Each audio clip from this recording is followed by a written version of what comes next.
Este es el episodio 13 de Timore, un podcast de última hora en el que buscamos explicar un tema, profundizar sobre un hecho o una historia que nos permita entender el Paraguay que vivimos hoy. Soy Lida Duarte. En esta edición abordamos la acusación que pesa contra el senador cartista Erico Galeano por lavado de dinero y asociación criminal, así como sus vínculos con el narcotráfico, según el documento de más de 50 páginas del Ministerio Público. Para conocer más detalles, conversamos con Liz Acosta, periodista del área de Fiscalía de Última Hora, quien estuvo siguiendo el caso y documentando todas las pruebas que incriminan a este legislador que sigue teniendo un total respaldo del Partido Colorado. Hola Liz, gracias por participar de este podcast. ¿Cómo estás? Hola Lida, ¿cómo estás? Un placer estar nuevamente en otra edición de Timore. Bueno, para empezar un poco, Liz, tenemos el caso del senador Erico Galeano. Él fue acusado por lavado de dinero y asociación criminal, actividades vinculadas al narcotráfico. Específicamente con el esquema liderado por Sebastián Marcet y Miguel Insfrán, alias Tío Rico. ¿Cuáles son esas conexiones que recoge la Fiscalía? Bueno, Erico Galeano se le vincula con estas personas, las que mencionaste y otras más, todas procesadas por el operativo a ultranza y por 3 puntos específicamente. Punto 1, por la venta de un inmueble en un lujoso complejo, estamos hablando del Aqua Village. El punto 2 es que se les indica haber prestado su avioneta, o sea, la avioneta de su empresa a los miembros de este esquema criminal liderado por estas 2 personas que mencionaste, que son Marcet e Insfrán. Y también, según la DINAC, se usaron en total 5 veces esta aeronave en nuestro país. Y por otro lado está el punto número 3, es que se cree que Erico Galeano habría recibido dinero proveniente del tráfico internacional de clorhidrato de cocaína. Y él inserta ese dinero proveniente del tráfico internacional de clorhidrato de cocaína primeramente en el Club Deportivo Capiatá, según la Fiscalía, luego en la compra de inmuebles y en la compra de lujosos autos, vehículos de alta gama. Según la Fiscalía, la información sobre las veces que él prestó la avioneta de su empresa a los integrantes de esta asociación criminal, y dice así textualmente la Fiscalía, no puede ser considerada como una mera casualidad, sino en realidad existe una causalidad ¿entre quién? Entre Erico Galeano y estas actividades ilícitas que estaban desarrollando justamente Sebastián Marcet y Miguel Ángel Insfrán. Estuviste hablando de este inmueble, Aqua Village, es un barrio cerrado de lujo que está ubicado en la ciudad de Altos. Tiene una laguna artificial que simula una playa del Caribe. Encontramos que alquilar un departamento por un fin de semana en este lugar puede costar $900. No estamos hablando de cualquier inmueble. En febrero del 2022 fue allanado un departamento en este barrio exclusivo y ahí fue que se encontró una factura de la ANDE a nombre de quien ahora es senador Erico Galeano y quien entonces era todavía diputado. ¿Cuáles son las irregularidades que rodean a esta propiedad y que lo vinculan con este clan Insfrán y Marcet? Bueno, la Fiscalía hace una conexión y una línea de cuándo se compra y cuándo se vende este departamento.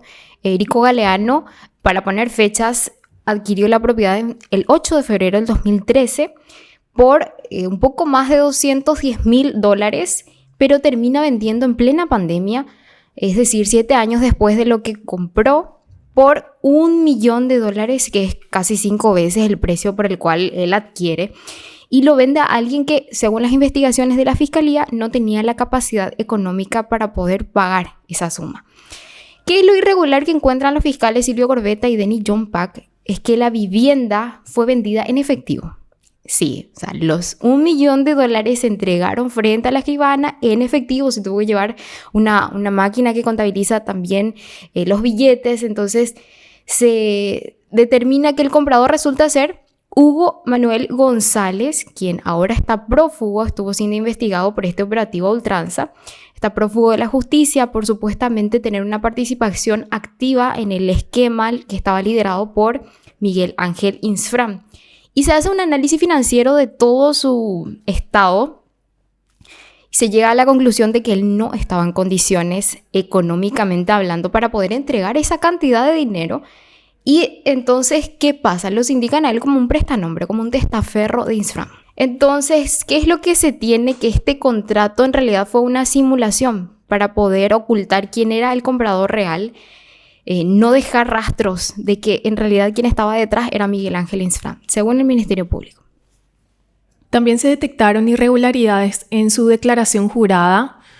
Entendemos que es un documento que están obligados a presentar todos los funcionarios públicos al momento de asumir en sus cargos, como un mecanismo de prevención y combate a la corrupción.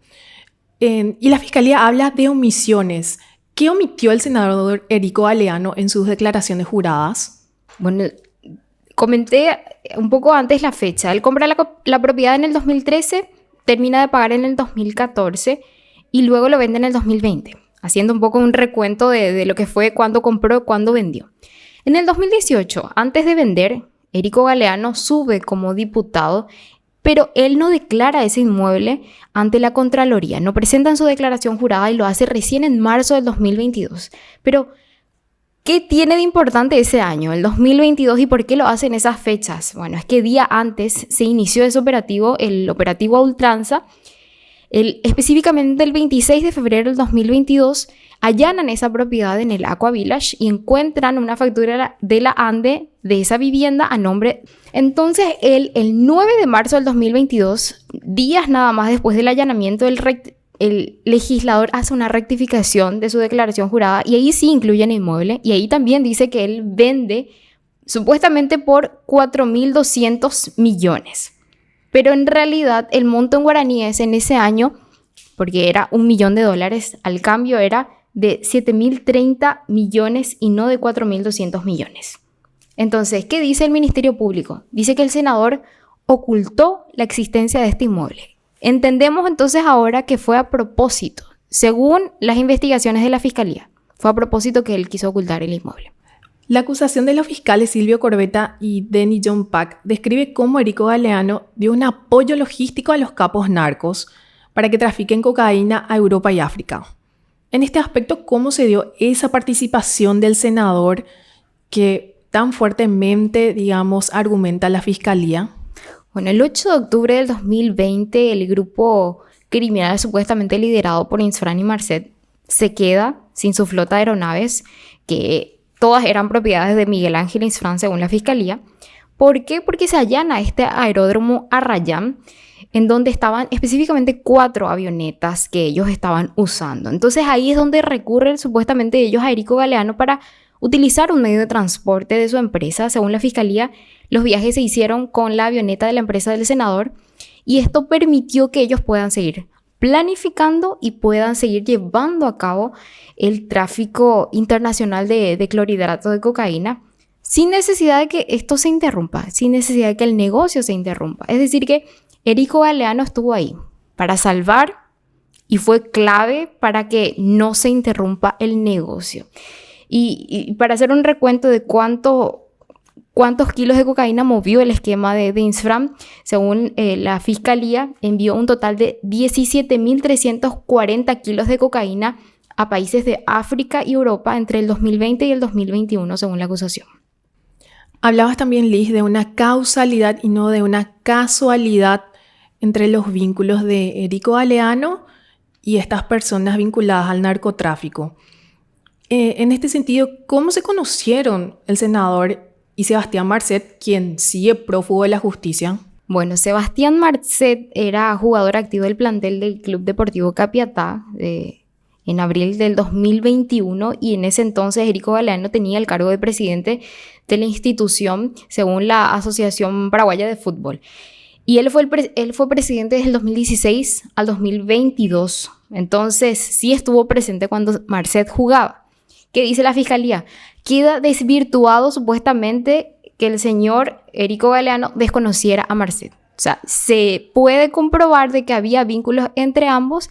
Entonces queda probado de que Marcet contactó con Erico Galeano para poder salvarle en ese momento donde ellos necesitaban avioneta. En el club donde fue presidente Erico Galeano también se detectó que insertó una suma de dinero, Liz. ¿Cómo fue esa transacción? Según la Fiscalía, Erico Galeano invirtió en el Club Deportivo Capiatá específicamente la suma de 10.379 millones y un poco más, que al cambio en dólares sería casi $1.400.000. En ese sentido también, según la Fiscalía, hay sospechas de que lavó dinero en este club. Exactamente. ¿Y cómo se defendió hasta ahora Erico Galeano de todas las pruebas que le incriminan con este grupo criminal? Bueno, desde que sale la imputación, él se pronuncia, en un primer momento habla de que no tenía vínculos con ninguna de estas personas. Dice textualmente, o sea, sus palabras fueron: si hubiera tenido vínculos, hoy en día ya estaría adentro, ¿verdad? Entendiendo por la cárcel. Y sobre Marcet dijo que en la época en que él jugó, Erico Galeano pidió permiso supuestamente a la presidencia por problemas de salud y que el vicepresidente asumió el control total de la institución en esa época. Entonces, concluyó en que todo esto era una persecución política. Y según el Ministerio Público, él quiso tratar de desvincularse de estas personas a través de la venta del inmueble primeramente y también la venta de esta avioneta. El día en que fallece el fiscal Marcelo Pecci, el 10 de mayo del 2022, él vende también esa avioneta que era de su empresa Alpina S.A. Entonces ahí como que él se fue desvinculando completamente de este esquema criminal según la fiscalía. En el documento menciona justamente al fiscal Marcelo Pecci por las intervenciones que hizo contra los bienes de Miguel Insfram. Y recordemos que Pecci fue asesinado en mayo del 2022 en Colombia y hasta ahora no se sabe quién ordenó el crimen. ¿Podrías darnos más detalles sobre la investigación que hizo contra el clan Insfram y Marcet?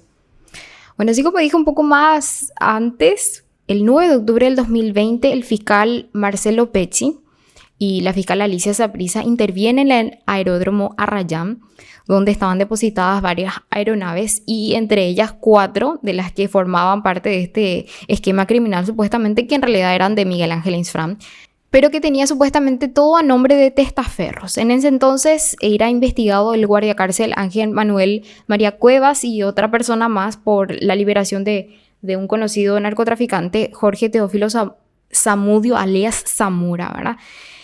Y cuando se allana este aeródromo, se les dificulta aparentemente seguir trasladándose a este grupo que formaría parte de Insfram, y ahí es donde recurren a Erico Galeano. Actualmente, ¿cuál es la situación procesal del senador Erico Galeano y qué debe hacer a partir de ahora el sistema judicial luego de la acusación? Bueno, el senador está acusado por lavado de dinero y también asociación criminal. Los fiscales pidieron su juicio, ya el juez de crimen organizado, Mar Legal, recibió la acusación, ya fijó la fecha de audiencia preliminar para el 18 de junio a las 7:30 y entonces ese día vamos a saber posiblemente si es que el caso va a juicio oral o no. Y en cuanto a las medidas, él tiene desde diciembre del año pasado, del 2023, tiene libertad ambulatoria. ¿Qué medidas tenía anteriormente? Él tenía arresto domiciliario y también otras medidas que le había impuesto el juzgado, como prohibición de salir del país y otras más. En cuanto a su vida política, ¿cómo se dio este respaldo a Erico Galeano durante todo este proceso? Bueno, hay que recordar que Erico Galeano es un empresario que, según su última declaración jurada, es accionista de 4 empresas con un aporte de aproximadamente $800,000. Él entra por primera vez al Congreso en el 2018, lo hace como diputado de la mano del movimiento de Horacio Cartes. Como la investigación en su contra salta unos años después, en el 2022, durante que seguía siendo legislador y todavía tenía fueros parlamentarios. Y a pesar de las pruebas que iban surgiendo, a pesar de esta investigación que iba corriendo, el Partido Colorado lo sigue apoyando en su campaña para poder subir a ser senador ya no más como diputado, sino como senador. Y él vuelve a ocupar una banca ya en el Senado. Casi un mes después de las elecciones, el año pasado, fue imputado por lavado de dinero y asociación criminal. Y ahí es donde sus colegas dicen, bueno, le retiramos los fueros, que el proceso penal en su contra continúe y que se ponga a disposición de la justicia. Pero ¿qué pasa este año, el 4 de abril? Repentinamente se acercaba ya, estábamos a un mes y 20 días de que la fiscalía pueda acusar o presentar otro requerimiento. Y ahí es donde el cartismo, con una mayoría aplanadora, le restituye los fueros. Así como también a Hernán Rivas y a Rafael Filisola, otros 2 legisladores, quienes también tienen otros procesos abiertos, procesos penales abiertos. Y es una decisión sin precedentes en el poder legislativo. Mientras tanto, él siguió recibiendo apoyo y nada más y nada menos que del propio presidente de la República, Santiago Peña, quien apoya este blindaje a Erico, pero a la par ocasiona una serie de pronunciamientos de parte de abogados, de parte de la clase política, y también se pronuncia la Fiscalía General advirtiendo que había una inconstitucionalidad.